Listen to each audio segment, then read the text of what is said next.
What's up, boys and girls of the Mirko? Welcome to another SarCast episode, and let's get straight into the news. Starting, obviously, here with the main thing in the title, which is who is the regular season MVP for MPL Indonesia? We have a list. We already have a leaderboard, and I've actually been very vocal about this already.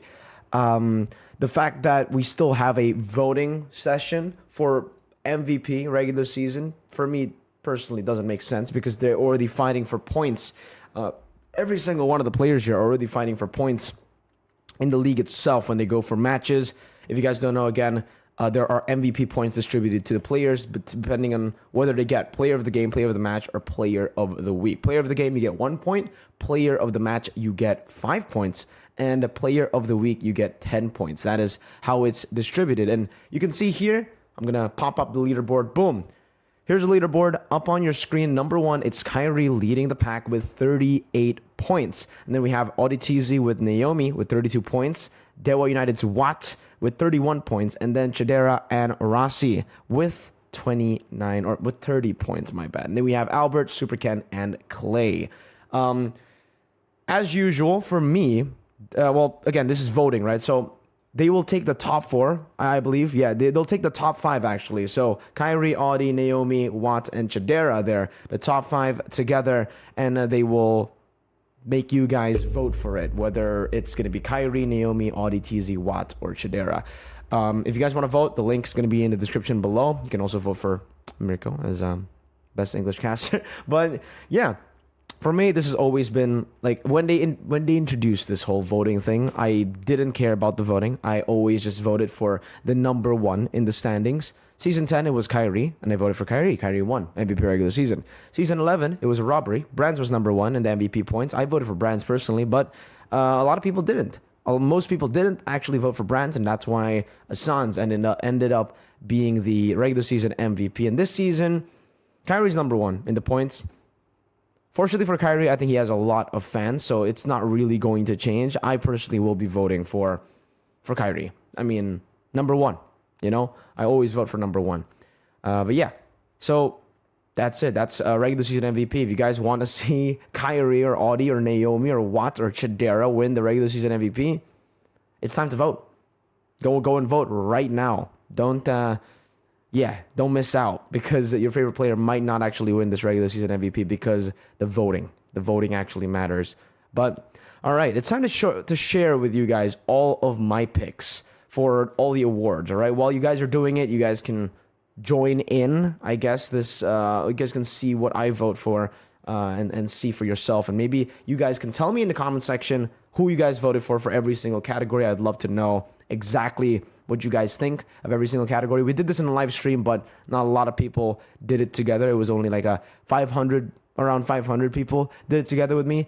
So here it is, MVP regular season. I will go for Kyrie.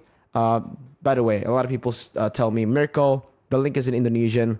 No, it's not. The only part of it that is Indonesian is the first page, and it only requires you to fill in your full name. So yeah, just put in your full name and you can vote very easily here. MVP regular season is written in English. So Kyrie, number 1 there. And then for first team mid laner, here, we have it next.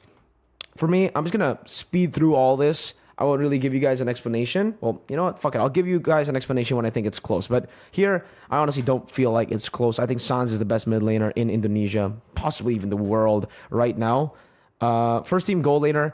Unfortunately, I can't give it the CW here. Skylar has given me, like, I've been so impressed with Skylar this season. The fact that he's been always banned out in the first half of regular season. Every team that goes up against RQ will ban the Claude. Every team that goes up against RQ will try to ban all of his heroes. And he made the Bruno work. He was the first dude in MPL ID to make the Bruno work. He got a triple kill. The whole, Skylar Sui moment. So gotta give it to Skylar here for gold lane first team. First team jungler, I think very, very easy. Again, he was the regular season MVP. It wouldn't make much sense. Again, I'm a BTR fan. As much as I want to vote for Super Ken, as much as I am rooting for BTR, this is the objective vote, all right? First team roamer. This one's a bit tough, guys, all right? Because all 3 of these roamers, I would say, deserves to be here. Keyboy, Naomi, and Beloyski.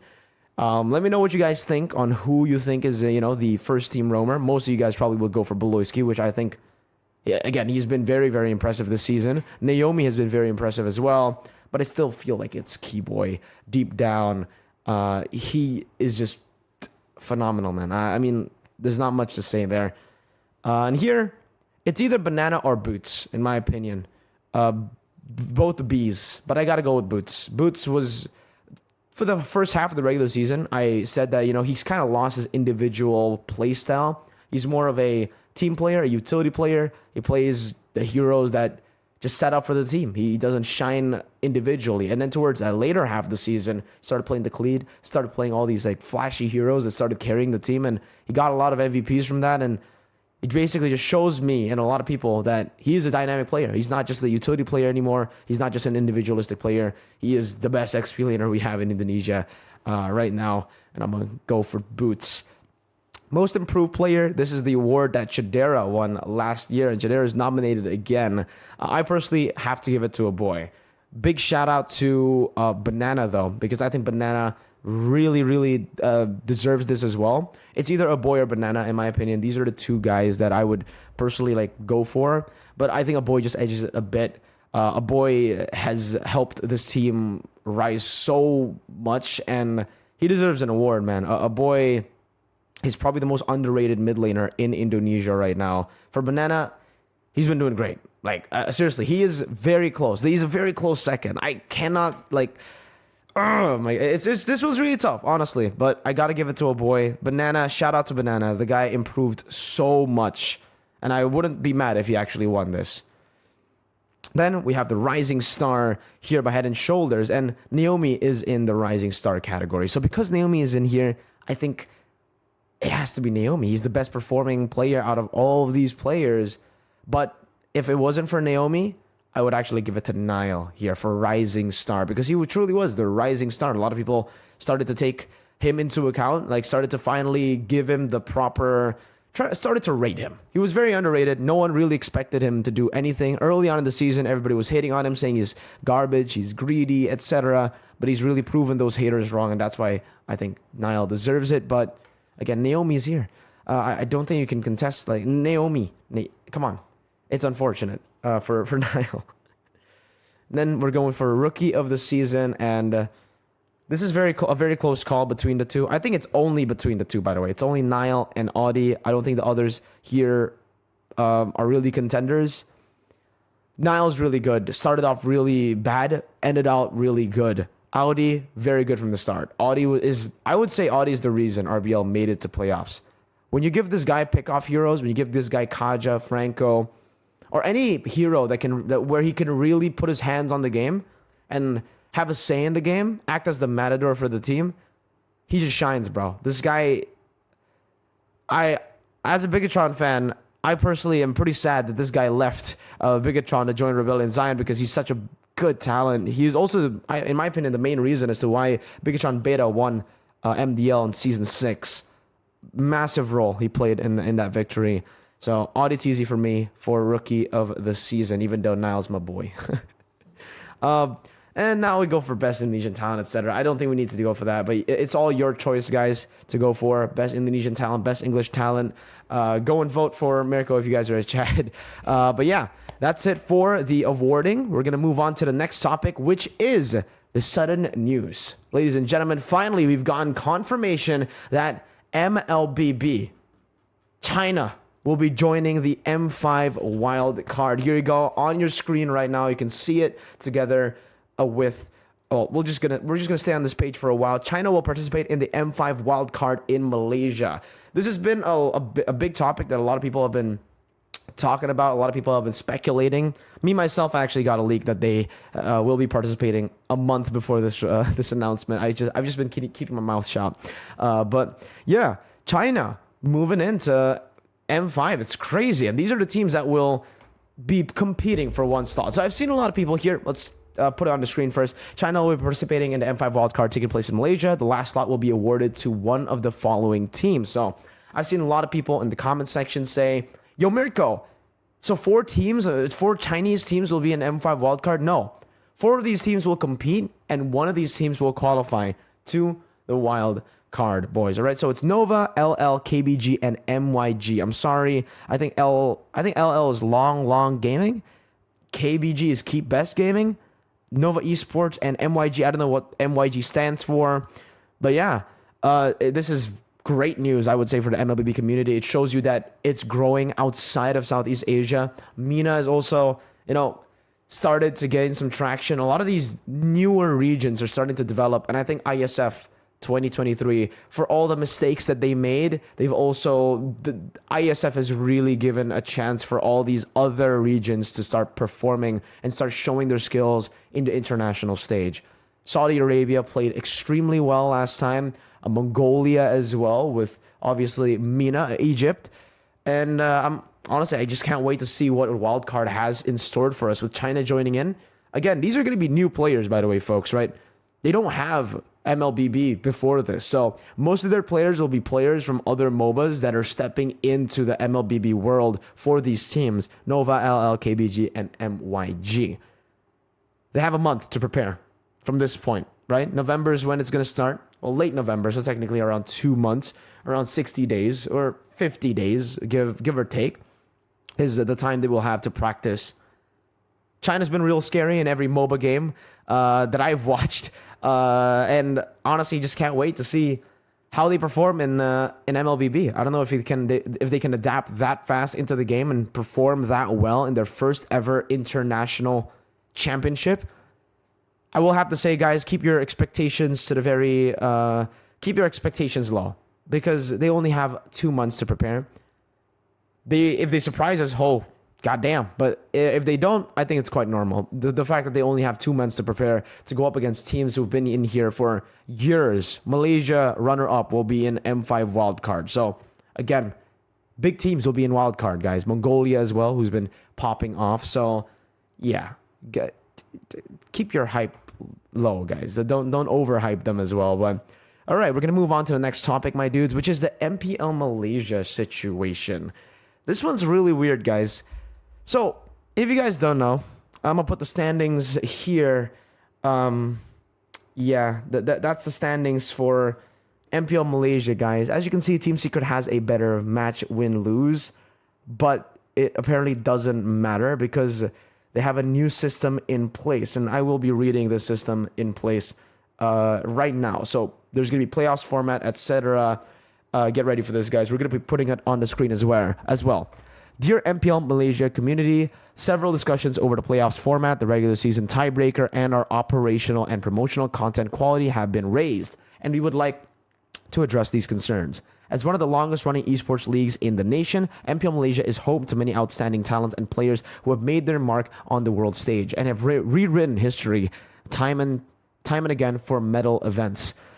Each season, we look into how to raise the competition level and the development of an inclusive and fair playing field for everyone. As the league continues to mature, the same follows for our competitive format for the purpose of nurturing our esports ecosystem.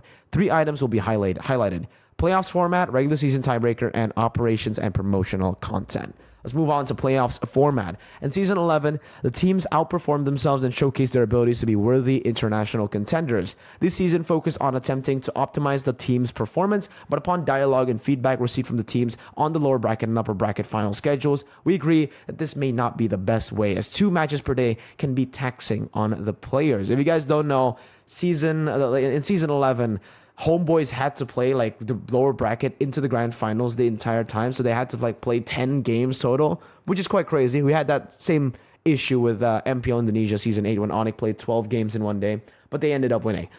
It has been agreed between the teams and the MPL MY operating committee that no further changes will be made to this season's playoffs format, as all parties have aligned on the rulebook beforehand. The rulebook helps us to set certain guiding principles with the teams and form the very basis of our tournament model. Prior to each season, MPL MY will go through the rulebook in detail, and the changes made each season with all participating teams. One change that will be made is the break time in between the upper bracket to lower bracket finals. As aligned with the participating teams, we will provide with a 1.5-hour rest time. So there you go. That's the change that they will be making between the upper bracket finals and the lower bracket finals. So Homeboys doesn't need to go for 10 games again, or whoever makes it to lower bracket and upper bracket finals doesn't have to play 10 games in a row with minimal breaks anymore. So they've changed that already. Big W for them. But this is where I think the controversies lie. Regular season tiebreaker, this is where most of the people have problems with the tiebreaker. In the event that multiple teams are tied in the standings at the conclusion of either regular season, any teams that have tied will be ranked by points, ranking in the best of 3 match. That's why you can see Team Secret and Team Lunatics are both at 7 points. If the points ranking in the best of 3 match is the same, the tied teams will be ranked by head-to-head record. So when they have the same points, it will not come down to match rate, which I think should be number 1. They won. I mean, if it comes down to 7 points, I know it's a different point system for MPL Malaysia. They have the 7. They have point systems for whether they win best of 3s or best of if they win best of 3 or if they lose, right? And again, if multiple teams are tied and are unable to determine the winner through the head-to-head record and amount of winning games, additional matches will be held best of 1. I don't know how this is possible. Personally, I may be just stupid, but if multiple teams are tied and are unable to determine the winner, okay. So if there are 3 teams who have a head-to-head against each other and it's a rock paper scissors scenario, I think then they will have a head-to-head like one best of 1 go all around. If no winner can be determined through points and head-to-head record, they will be ranked accordingly to the average match length of their victories in the additional matches. But yeah, anyways, the problem is here. If you take a look at the standings one more time, this is the only, like, I'm not going to be talking about the operations and promotional content because I honestly don't care what problems they're having there. But yeah, taking a look at the standings again for MPL Malaysia, it's just really weird in my opinion that it comes down to head-to-head over match rate, like the match win-lose here, or even the game win-lose. 7 points, I honestly feel like it should come down to match win-lose. Team Lunatics won against Team Secret, and because of that, they won 2 times the entire league. They won twice. They won against Secret. Team Secret won 3 times. If it's the same points, I honestly feel it should be based on match win-lose and then game win-lose before it goes to head-to-head, just like Indo. I don't know. I disagree with this. I mean, we have to agree. At the end of the day, there's nothing. But I can always complain and tell you guys what I think. I think this is a load of crap. The fact that head-to-head is more important, I've never seen that. I don't know. Team Secret, 3-6. My boys are in Team Secret. Yeah, whatever, guys. That's it for the MPL Malaysia format. Tell me what you guys think in the comment section down below. If you think it's bull, or yeah, I don't know. What do you guys think? But finally, last but not least, we have our final topic of this SarCast, and this final topic is a topic that has been pretty big in EVOS, but it's the EVOS problem, boys. What's wrong with EVOS Legends? It's almost as if Season 10, the mistakes that were made in Season 10, they took it and they were like, oh yeah, nothing wrong. They made the exact same mistakes, or even worse, in my opinion, this season. Why is it even worse? Season 10. They promoted Sutsujin, right? They did pretty well at the start, and then right after getting Sutsujin, they went to the bottom parts of the league. And then they joined in, they swapped their XP laner very late into the season, similar to what they did in Season 10. Remember Season 10? They swapped in SarCast from the MDL for Pendragon, who was in the MPL very late into the season as well, and Delara as well. And this season, same thing. They chose Veldora to come up against Fluffy. And I don't know. For me, it's really weird, right? I think if they really wanted to utilize the WCG roster, the EVOS Icon roster lineup, they should have really made a decision to go for the whole team or try to utilize the whole team. The fact that they tried to they promoted Sutsujin, Krite, and Van Strong, but they didn't let the 3 WCG players play a lot. They played 2 matches, 1 win and then 1 loss, and then they swapped Sutsujin for Taz. Taz came in, and then they started winning, and then they lost again, and then they swapped them back for Sutsujin, and then they swapped Doma in, and then Doma didn't perform in 1 game, and then they swapped them out. At this point, I'm really confused with how EVOS, the management, does things. It is very, very weird. At this point, I think we can all agree, even the EVOS fans can agree, that it's getting to a point where it's getting really stupid. It is idiotic. The fact that they These are problems that they faced before. If this is the first time ever that they've, done this and they've faced this problem, sure, we can give them the benefit of the doubt. They can learn from their mistakes. But it's literally what happened in season 10, but they made it even worse. They are changing players from between games, not even just between matches, but between games. And these players that they are changing are players who are rookies, bro. You know how hard of a mental hit these players will get when they play one game, they do okay, but they make one mistake and then they get swapped out? It's a big L, bro. And you know what's crazy? The fact that you already have a rotating lineup, right? Imagine how hard this is, by the way. Not taking any sides here, but for their coaches, okay? How the fuck are you going to balance so many players in your lineup going back and forth, back and forth? You have to understand their heroes. You have to understand their strengths. You have to understand their play style. And then you have to mix them all up together to make a solid team, right? It's already very taxing on the coaches. And the fact that they swapped the coaches, yes, they did swap the coaches in the middle of the season. They promoted the EVOS icon coach, Caleb, to draft for MPL ID, raising him up. So head coach was still Age, but their drafter, which was the role that was given, was Caleb. And from my understanding, the guy who made the calls, the final calls in the draft at that time was Caleb. When Caleb was promoted to drafter, it was only when Caleb was demoted again where Age became the drafter again with Tax Stump. But my God, guys, this is another issue, I think, for EVOS, right? It's the management, okay, blah, blah, blah, but the fans as well. Gee, well, I can't really blame them because, honestly, their performance, like EVOS' performance, have been horrible, but the fact that they keep blaming the wrong guy every single time is interesting. Is very, very interesting. They're trying to find a scapegoat, man. And I feel like Age, the coach, the head coach, is basically the scapegoat of the EVOS Legends fans. He takes all the hate.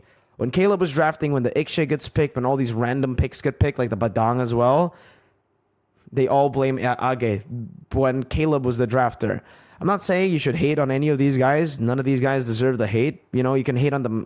I don't know what you can hate on, whatever. You can give out your opinions, but it's just crazy the fact that people will hate with no valid proof or without reading the facts clearly stated in their own page who is drafting. It's ridiculous. I think the whole Evo system here with the fans, the management, at one point even the coaching staff, I would say, right? At this point, they need to stop changing. When teams don't perform, we all say they got to change. They got to change. They got to change their roster. Alter Ego is a very good example of that. They got to change their roster. It's been the same roster for 3 seasons. It's like the opposite issue of EVOS. But for EVOS, they got to stop changing. That's what they got to do. They have been changing every season. Season 9, 10, 11, and 12 all have different lineups, my dudes. That's crazy. It's so crazy. They got to try to trust these players, man. They got to trust the process. I can't believe we're saying this again. They have to trust the process. These players, these rookie players will not become world champions in their first season. It's very rarely that you get that. You can't make that happen. Please trust the process. But that's all that I have to say.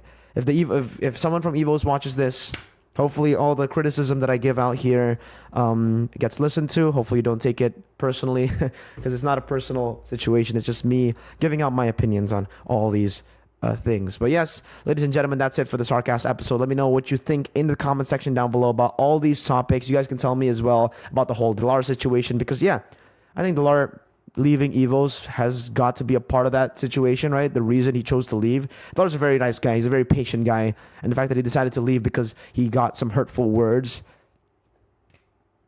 there's definitely something going on behind the scenes there. Either it's like the toxic culture or something, I don't know, that they have to fix. Let me know what you think in the comment section down below about all the topics. Leave a like, subscribe if you guys enjoy the content. We will be streaming regular games and we'll be restreaming on every weekend. So, every MPL PH day. Peace out, guys. Thank you so much for watching. I'll see you guys later.